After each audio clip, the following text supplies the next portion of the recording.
3 ingredients, 15 minutes in the oven. Look at that. Take a look at your screen for the ingredients list.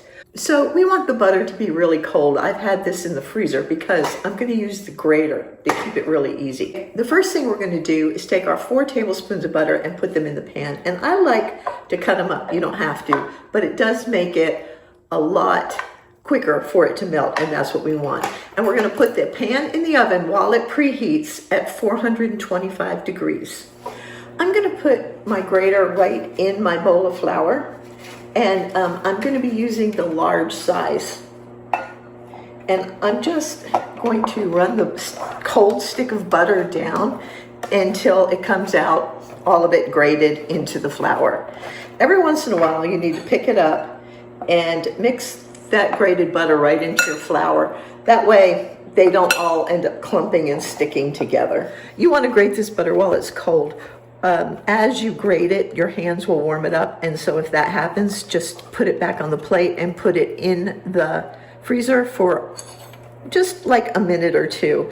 And be sure to mix it all up every few minutes so that you have all of the butter in separate shreds rather than one big clump. The next thing you're going to do is just take 3/4 of a cup of Sprite, and it's going to foam up, so kind of pour bartender style maybe.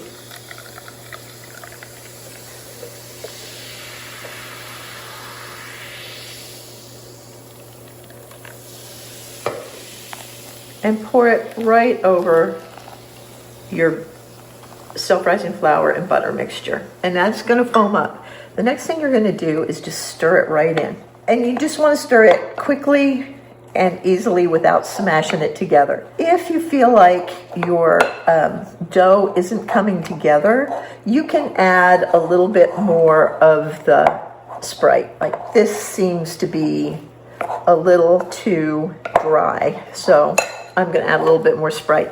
And when I say a little bit, I mean maybe a tablespoon at a time. When you're baking breads and biscuits and things like that, the amount of liquid that goes in them sometimes can change by if it's a humid day or if it's a dry day, just different things. So it's never an exact amount. If you live in a dry climate, you might always need more liquid than if you live in like Florida or a very humid climate. Our dough's a little sticky, but not too sticky. I'm gonna put this together, squish it up a little bit. And see, I'm still seeing some dry dough in there, so I'm going to go ahead and put a little more in there. You don't want a wet dough, but you don't want it to crumble on you either. I'm going to put some flour on my counter, and then I'm going to turn this biscuit dough out onto the floured counter. You don't want to knead biscuit dough like you do bread dough. You just want to have a very gentle hand with it. And what you're basically doing is keeping enough flour in there that it doesn't stick, and you're just lightly and gently folding the dough. If you have to add a little bit more flour, go for it. Do it. Just don't knead it so much that your biscuits get too, whatever the word is I'm looking for, not tender, the opposite. Now, look how pretty that dough is. It's smooth, it's buttery. You can see the streaks of butter in it from the grated butter. Now, some people roll it out. I'm just gonna pat it down. And what I want to do is have a dough that's about a 1/2 inch thick. The only problem with having a dough that's about a 1/2 inch thick is that I'm not good with measurements. So we're going to assume 1/2 inch. I guess I could get a ruler. I'm going to call that 1/2 inch.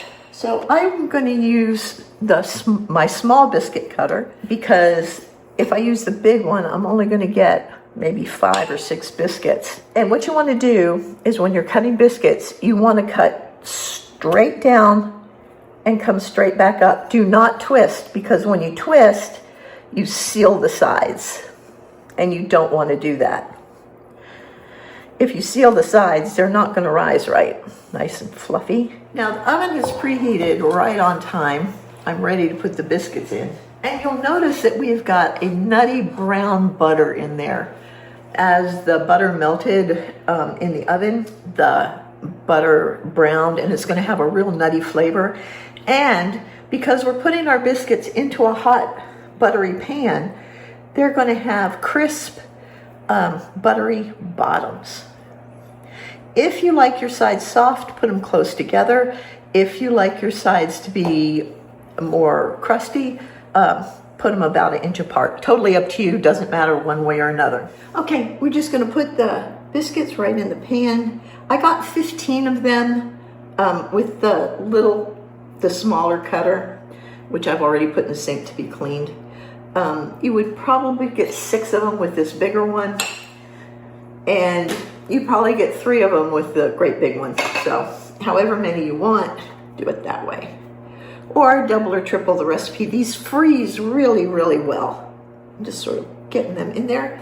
Once all of our biscuits are in the pan, they're going right in the oven for 12 to 15 minutes, and then I'll be back. Here's a great idea for y'all.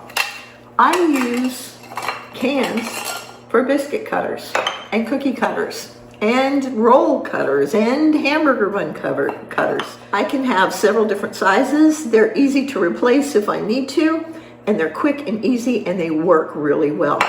This size is from the tomato paste can, and it's the size that I use for biscuits. It makes a smaller biscuit. This size I use for scones. It's from the 15-ounce green bean can. This size is from those bigger fruit cocktail type cans, and this is the perfect size for hamburger buns. So save some money, make it easy, and let's get back to our biscuits. Okay, y'all, they're just out of the oven. Now, I should probably explain, I like my biscuits to be a little light. As long as they're 190 to 195 in the center, I'm a happy camper. If you like your biscuits to be a little browner on the top, you go ahead and leave those in for a little bit longer. Be fine. Look at that. Look how light and fluffy that is. How thick that is. Look at that. Look how thick that is. Watch this. Is that amazing? And this is what I'm saying about the undersides. They get that brown butter. You can smell that nutty flavor in here. It's so good. One more time, just so you guys can watch this, because, oh, the insides of these things, they're so fluffy. Look at that. Now, I'm gonna put butter on it, because we both know it's gonna be good. If you like Southern food that doesn't take too long, this is a channel for you. For more easy Southern recipes, subscribe. The recipe for these is down below. Be sure to try them. They're so good.